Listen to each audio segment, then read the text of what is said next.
Amén. Gracias, Jazz. Bueno, pues vamos a empezar con Tito 2.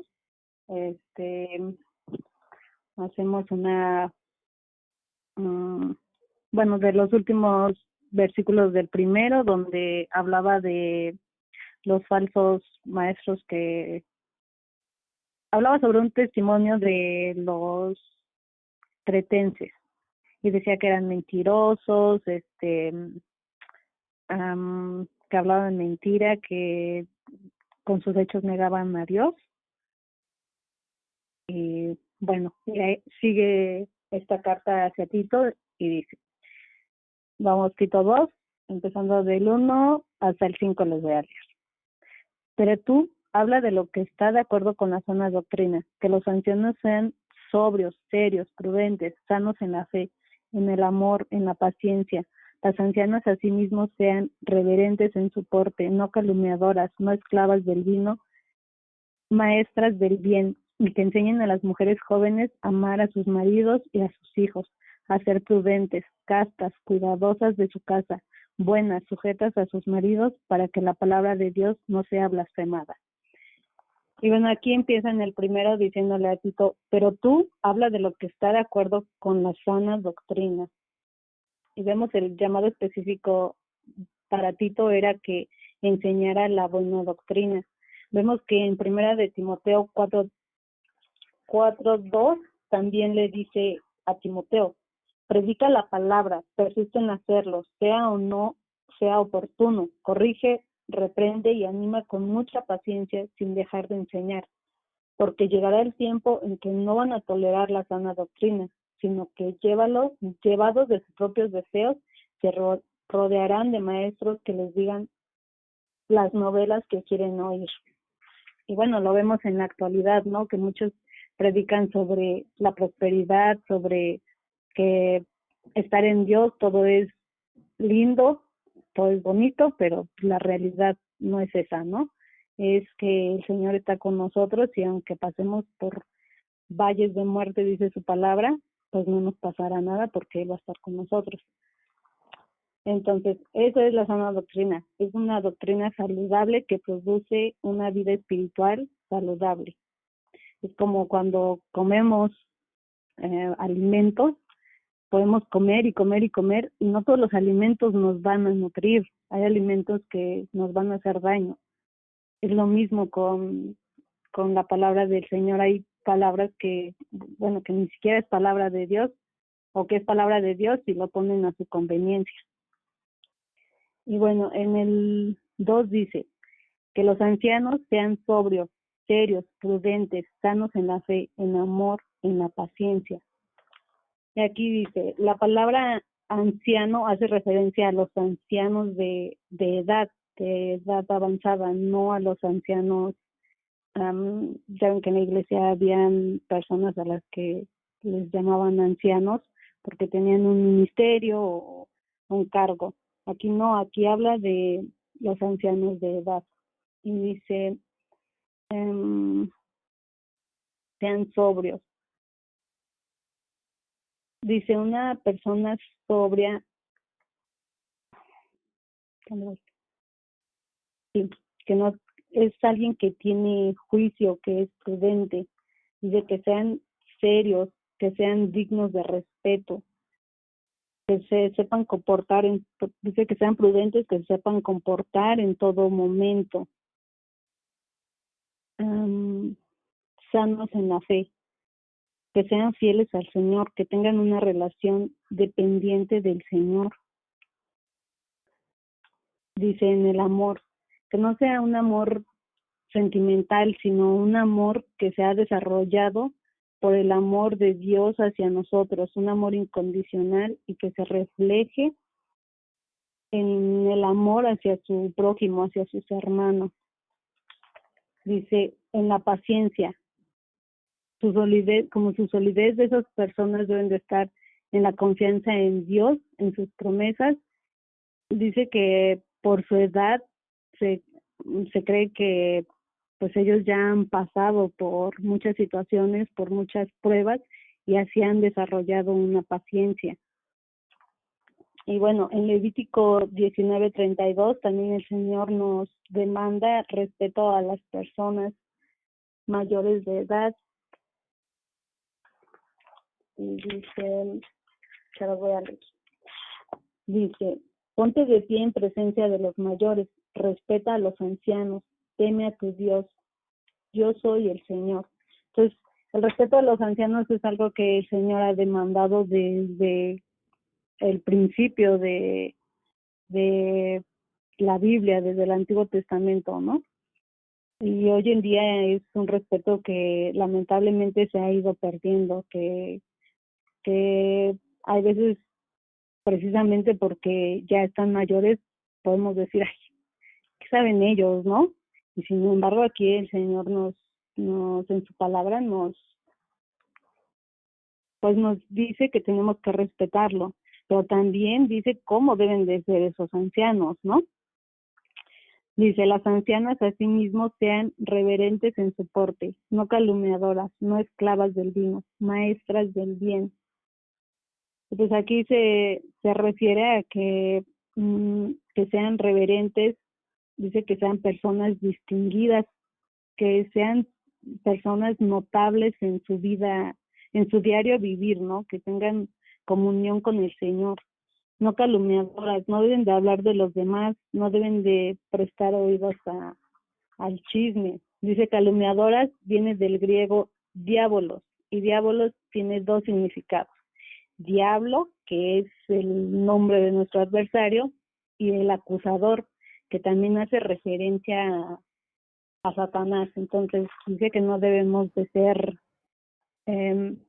calumniadoras, o sea que no debemos, como que las ancianas no deben prestarse a esas trampas que el enemigo pone, ¿no? Y en la actualidad, pues sí se han visto cosas así. Y me acordé un poco de lo que Lucy nos contó la otra vez, que unas señoras mayores le dijeron unas palabras a Lucy que la entristecieron mucho. Entonces, esas señoras no estaban o le prestaron su voz a palabras que no eran dentro de lo que el Señor quería decirle a Lucy, ¿no? Después ya llegó otra hermana, nos contó Lucy y le dijo palabras que pues que aliviaron su corazón. Dice, no esclavas del vino, maestras del bien, o sea, que no fueran tomadoras, bebedoras, y que fueran maestras del bien, pues igual, que enseñaran o que tuvieran la sana doctrina. Dice, que enseñen a las jóvenes a amar a sus maridos y a sus hijos.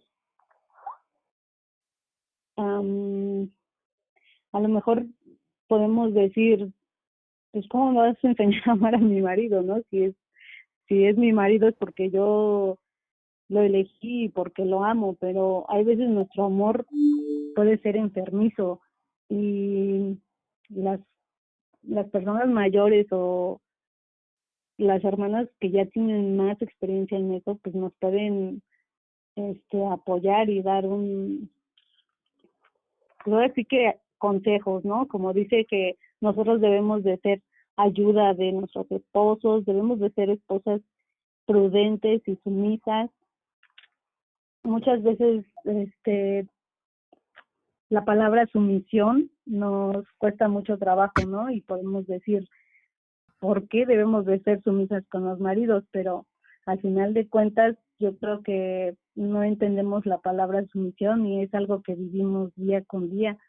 Nos sometemos a leyes, nos sometemos o sea, desde chiquitos, ¿no? Desde que vamos a la escuela a lo mejor nos sometemos a las leyes de los maestros o a la autoridad de los maestros, y así vamos al doctor y nos tenemos que someter a el diagnóstico y a obedecer lo que él nos dice, porque es por nuestro bien. Entonces, yo creo que la sumisión es solo el Señor es el que nos da la capacidad y el amor de ser buenas esposas. Y dice, amar a nuestros hijos, que también es otra cosa que a lo mejor todas las madres lo hacemos, ¿no?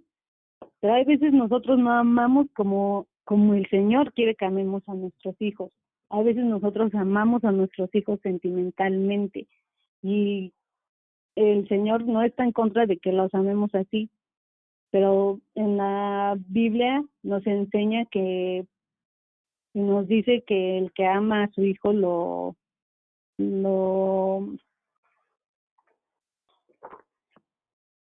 se me fue la palabra, lo corrige. Entonces, ese es el amor bíblico hacia un hijo, que lo corrijamos, que no dejemos que nuestro hijo, que por amor sea, pues sí, se maleduque.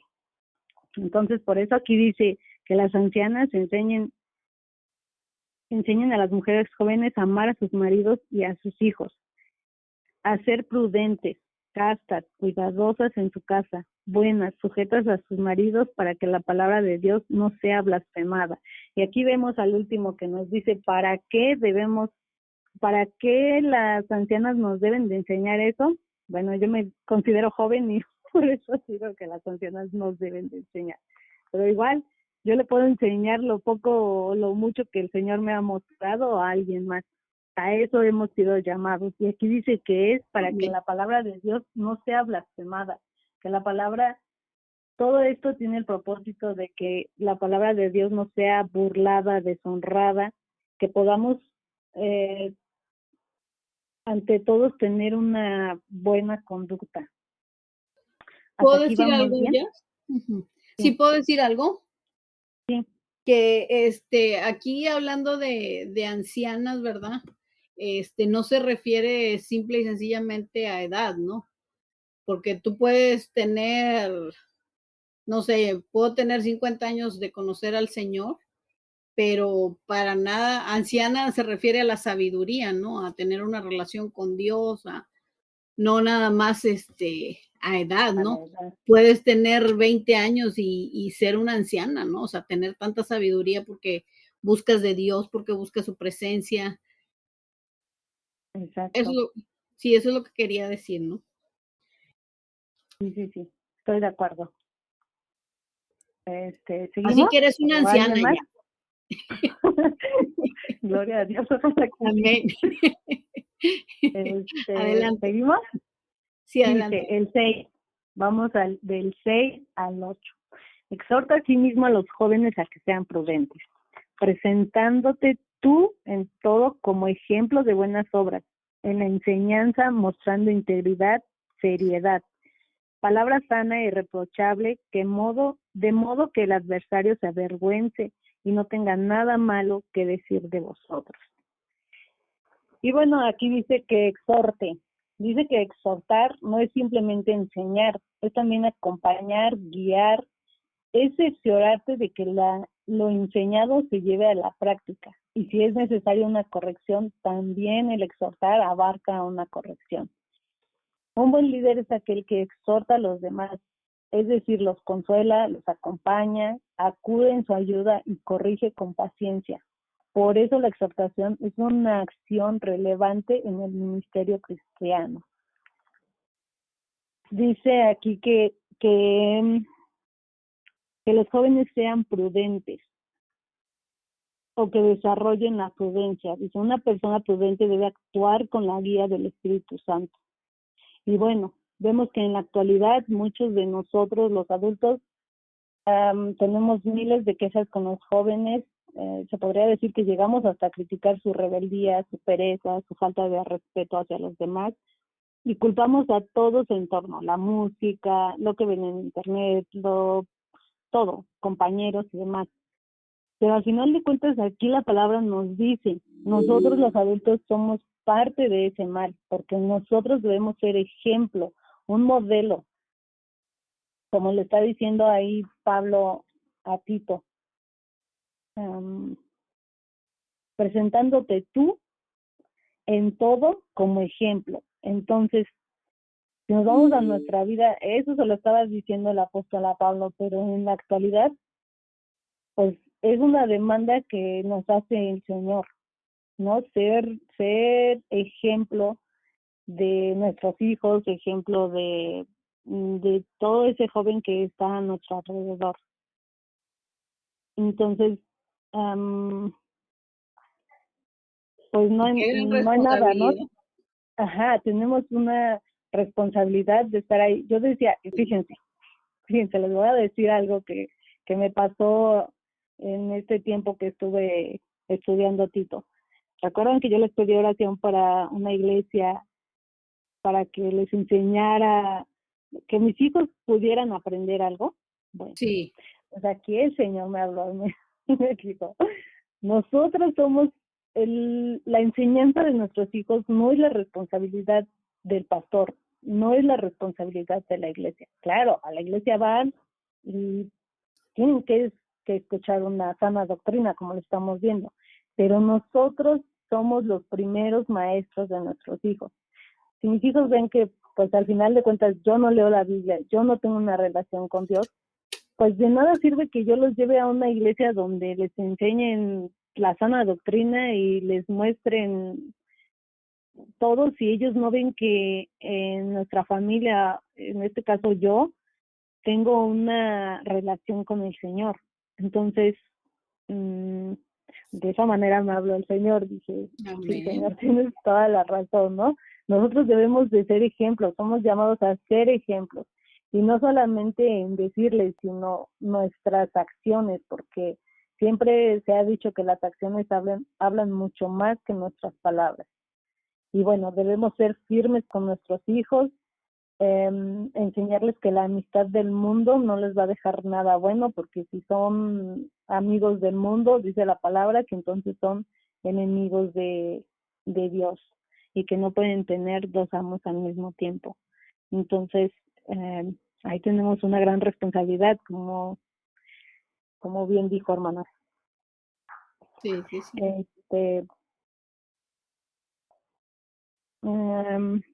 Y ven aquí presentándote tú en todo momento como ejemplo de buenas obras, de la enseñanza, mostrando integridad, seriedad, palabra sana e irreprochable, de modo que el adversario se avergüence y no tenga nada malo que decir de vosotros. Y sí tenemos una gran responsabilidad. ¿Alguien quiere comentar algo? Bueno, seguimos. Sí, adelante. ¿Cómo, digo yo, cómo es, cómo aquí el Señor nos lo dice, ¿verdad? Cómo nuestra obediencia hace que el adversario se avergüence? Porque yo pienso, ¿verdad? Ahorita estoy pensando y digo, ¿qué pasó? Ya el Señor en Job ya no nos dice qué pasó con el adversario cuando fue, porque me imagino que se volvieron a reunir los hijos de Dios, y Job mantuvo su integridad. O sea, como el adversario, ya no nos dice la Biblia, pero él debió haber sido avergonzado de que Job, a pesar de todo lo que pasó, a pesar de todo lo que vivió, él mantuvo la integridad y su alabanza al Señor fue todavía mayor que la de antes, ¿no? Cómo es que nuestra obediencia, nuestra integridad, ahora sí que nuestra relación con Dios puede avergonzar al adversario cuando se levanta contra nosotros. Qué hermoso, ¿verdad? Porque ese es un escenario espiritual que pues no lo vemos, pero que sucede cuando nosotros tenemos esta vida íntegra y esta vida que le agrada al Señor. Qué hermoso. Así es. Bueno, seguimos. 9.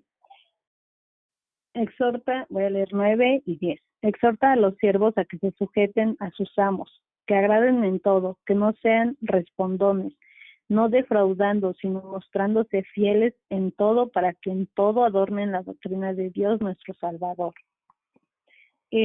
Bueno, yo encontré aquí que el trabajo no es, ahora sí que no es algo malo.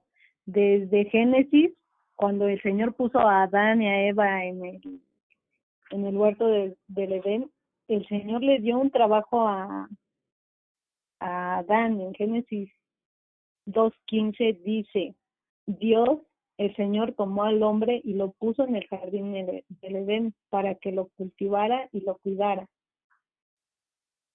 O sea, él le dio Dios recomendó un trabajo. Por lo tanto podemos ver que por medio de la palabra, que el trabajo como tal no es resultado del pecado, sino es parte del plan de Dios para la satisfacción del hombre. Después de la caída, se transformó en una carga, en algo tedioso y hasta doloroso para algunos. Entonces, cuando un creyente considera el trabajo como algo sagrado, yo creo que, como dice aquí, no es respondón, sino disfruta su trabajo, ¿no? Y bueno, y ahí entendí por qué mi papá ama trabajar. Es parte de él, es parte de su satisfacción como hombre, el trabajo. Y aquí dice, exhorta a que se sujeten a sus amos, que agraden en todo, que no sean respondones, que no defrauden a sus jefes, sino que se muestren fieles. Y nuevamente nos dice, ¿para qué? Para que adornen la doctrina de nuestro Salvador. O sea, aquí como Pablo no solamente está dando instrucciones de cómo deben de ser, sino por si hay algún preguntón, decirle por qué deben de hacer eso. Bueno, vamos a algún comentario. Bueno, vamos al 11. Porque la gracia de Dios se ha manifestado para salvación a todos los hombres, enseñándonos que renunciando a la impiedad y a los deseos mundanos, vivamos en este siglo sobria, justa, piadosamente. Y bueno, aquí nos dice que la gracia se ha manifestado para todos. Prácticamente nos está diciendo que el sacrificio de Jesús en la cruz es suficiente para todos. El Señor no solamente murió por Leti, no solamente murió por mí, no solamente murió por este grupo que somos nosotras, sino murió por todos. Y su gracia se manifiesta para todos. Y es suficiente para todos, pero solamente es eficiente y es salvadora para los que creen en el Señor.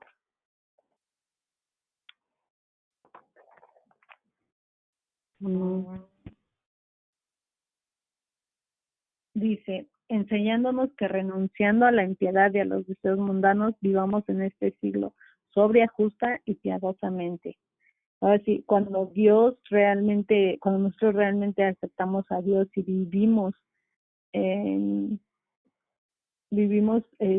para Él, y que nosotros realmente somos salvos, nuestra reacción debe ser renunciar a esos deseos carnales, rechazando cualquier acto que sea indigno para Dios, que sea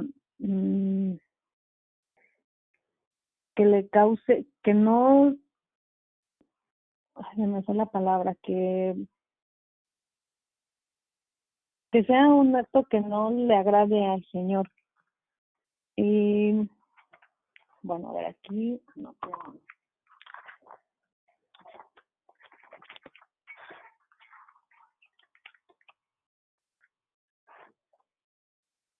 ¿Puedes decir algo?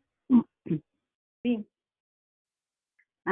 Que eso es exactamente la sana doctrina, ¿no? Que Pablo estaba exhortando a Timoteo que enseñara precisamente eso, a que vivamos que vivamos con piedad y rechazando los deseos mundanos y sobria, justamente, ¿verdad? Pero eso es precisamente lo que no, lo que los tesalónicas, pues no, aquellos falsos maestros, ¿verdad? Y los que ahora falsos predicadores, es de que precisamente nos enseña. Eso es lo que no, como decía unos versículos atrás, ¿verdad? Que, que no, muchas veces es esta doctrina, esta enseñanza es la que no se acepta, sino que nada más queremos que nos suban más el ego y que nada más queremos escuchar lo que queremos escuchar, pero este tipo de exhortación es la que ya no se quiere escuchar. Y así pasaba también con los presentes. Y esta es el tipo de enseñanza que cambia los corazones y transforma y renueva las mentes. Eso es realmente el Evangelio y eso es se puede hacer, se puede hacer este perfecto al hombre, ¿no? Bueno, perfecto entre comillas, pero sí un hombre, un hombre de Dios. Así es. Y bueno, aquí en el 12 dice, enseñándonos que renunciando a la impiedad. Y podemos ver en Romanos que la impiedad es algo que desata la ira del Señor, porque en Romanos 1:18 dice, ciertamente la ira de Dios viene revelándose desde el cielo contra toda impiedad e injusticia. Entonces, es algo que nosotros debemos de renunciar a los deseos mundanos. Y como dices tú, Leti, yo creo que muchas veces no estamos dispuestos porque aún nosotros que tenemos una relación con el Señor, tenemos deseos mundanos y muchas veces podemos caer en ellos, desgraciadamente, si no estamos bien cimentados en el Señor. Y dice, seguimos con el 13.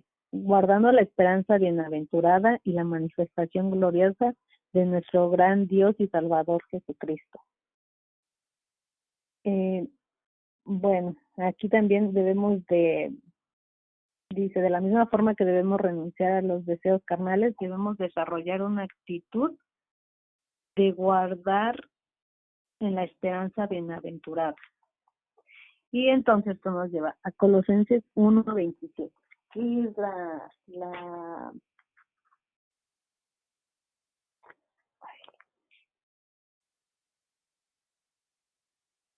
la manifestación gloriosa, la esperanza bienaventurada.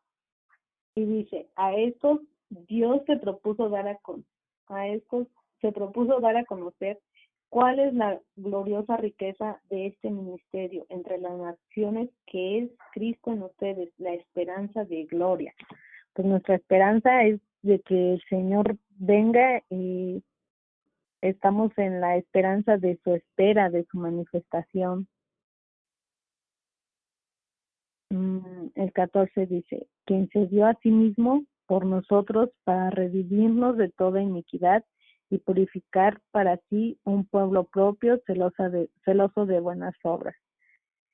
Pues aquí mismo nos dice, ¿no? Quien se dio a sí mismo. Al Señor nadie le arrebató la vida, al Señor los romanos fueron sus ejecutores, pero el sacrificio era parte del plan de salvación de Dios. En Juan 10:17 dice, por eso me ama el Padre, porque entrego mi vida para volver a recibirla. Nadie me la arrebata, sino que yo la entrego por mi propia voluntad. Tengo autoridad para entregarla y tengo también autoridad para volver a recibirla. Este es el mandamiento que recibí de mi Padre. Entonces vemos que el sacrificio del Señor fue por voluntad propia, murió por nosotros, por amor a nosotros. Y dice, para redimirnos de toda iniquidad y purificar para sí un pueblo propio, celoso de buenas obras. Entonces, pues ahí nos dice, tenemos que la sana doctrina produce buenas obras. Y aquí les dice a Tito en el 15, esto habla y exhorta, reprende con toda autoridad, nadie te menosprecie. Entonces, la gran responsabilidad que tenemos y es que hablemos, bueno, le dice a Tito que hable conforme a la palabra de Dios, porque Cristo es la autoridad, porque Él es la cabeza de la iglesia, porque Él pagó un precio de sangre por nosotros. Y si habla, lo que hable tiene que ser basado en la palabra del Señor y exhortar conforme a la palabra del Señor. Entonces vemos que pues hasta ahorita los 2 capítulos que hemos visto de Tito, todo se resume en que el Señor nos demanda a que tengamos un comportamiento y una vida, que llevemos una vida sana, que el adversario se avergüence, que no tenga nada que decir de nosotros, que tengamos una conducta irreprochable y eso es para que nadie se burle de la palabra del Señor, porque es verdad que muchas veces hemos escuchado, ay, pero es que ellos son cristianos. Y a lo mejor siempre tenemos la excusa, porque a veces yo digo, es una excusa de decir, pues no somos perfectos. Pues sí, no somos perfectos, pero estamos llamados a tratar de llevar una vida perfecta. Si el Señor nos dejó un modelo a seguir, es porque Él sabe que podemos hacerlo, que no nos está pidiendo sacrificarnos en la cruz como Él, a lo mejor sí sacrificar nuestra carne, y que es lo más difícil, ¿no? Y pues en este capítulo podemos ver la responsabilidad también hacia nuestros hijos, la responsabilidad que tenemos con nuestro prójimo, de como dijo la hermana Elisa, podemos ser ancianas en sabiduría y guiar a otras bebés en la palabra. Y pues creo que esto es todo. No sé si alguien quiera comentar algo o No, súper bien explicado, muy bonito capítulo. Aquí en muy chiquito, pero muy bonito. No, y con mucha sabiduría, ¿no? A mí me llamó la atención aquí en el 10, que está hablando, lo que dice aquí el comentario de mi Biblia. Ay, espérame, ¿dónde está? ¿Dónde está? Se me perdió. Lo iba a compartir y se me perdió. Que dice que en esa época, bueno, había esclavos todavía, ¿verdad? Y decía que era muy común que fueran juntos a la iglesia. Y decía que muchas veces el esclavo en la iglesia era el que enseñaba a su amo. Me gustó esto, ¿no? Porque no, pues como dice la palabra, ¿no? El Señor usa lo vil y lo menospreciado, ¿no? A lo mejor este esclavo en la casa de su amo, bueno, a lo mejor no tenía voz ni voto, ¿no? Pero en la iglesia él podía ser ese anciano que lo enseñara, ¿no? Donde dice exhorta a los siervos en el 10. Era todo lo que quería decir. Luego dice que se sujeten a sus amos, ¿no? Los siervos. Pero Ajá. muchas veces pues, en la iglesia era al revés. Aquí está Olga también, desde el principio, nada más que le iba a saludar y luego ya se me fue. Hola, Olga. ¿Alguien quiere compartir algo? ¿No? No, hablando de ese mismo versículo, hay otro versículo donde también está Pablo diciendo, ¿verdad? Que no porque el amo también sea creyente y el siervo creyente, como que el siervo no se siguiera sujetando a su amo, no porque en el Señor son hermanos o son iguales, ¿verdad? Pero aún así el siervo siguiera teniendo pues ese respeto hacia su, Hace su hacia amo. hacia su patrón. Y a su vez, que los patrones, ¿verdad? Por cuanto los siervos también son hijos de Dios y Exacto. iguales ante el Señor, también ellos no los trataran de una Mal. manera, pues, de una manera mal, ¿verdad? Así, hay otro versículo, no lo tengo en mente ahorita cuál es, pero así también está. Eran el 9 y 10, creo. Ujú. Sí, este es de Tito, pero en el versículo que le digo que le dice a los siervos que no porque sus amos sean también No era, creyentes. bueno, yo tengo aquí que en Hechos 5:29 está hablando de eso. Asimismo, como en cualquier campo de sumisión humana, nuestra obediencia y sumisión está limitada por nuestra responsabilidad mayor de obedecer a Dios. Como dijo Pedro en Hechos 5:29, es necesario obedecer a Dios. Bueno, no, antes que a los hombres. Sí, no, bueno, Ujú, esto es otra cosa. Perdón, ujú, ujú, ujú. pero bueno, esa es la idea, ¿no? Así es. Bueno, ¿Alguien miren, quiere? les voy a leer. Es que Sí, puse post-its por todos lados y ya no supe, pero aquí en el 13 que dice, guardando la esperanza bienaventurada y la manifestación gloriosa de nuestro Señor Jesucristo, bueno, puse también el primera de Juan 3:2, donde dice, queridos hermanos, ahora somos hijos de Dios, pero todavía no se ha manifestado lo que habremos de ser. Sabemos, sin embargo, que cuando Cristo venga, seremos semejantes a Él, porque lo veremos tal como es.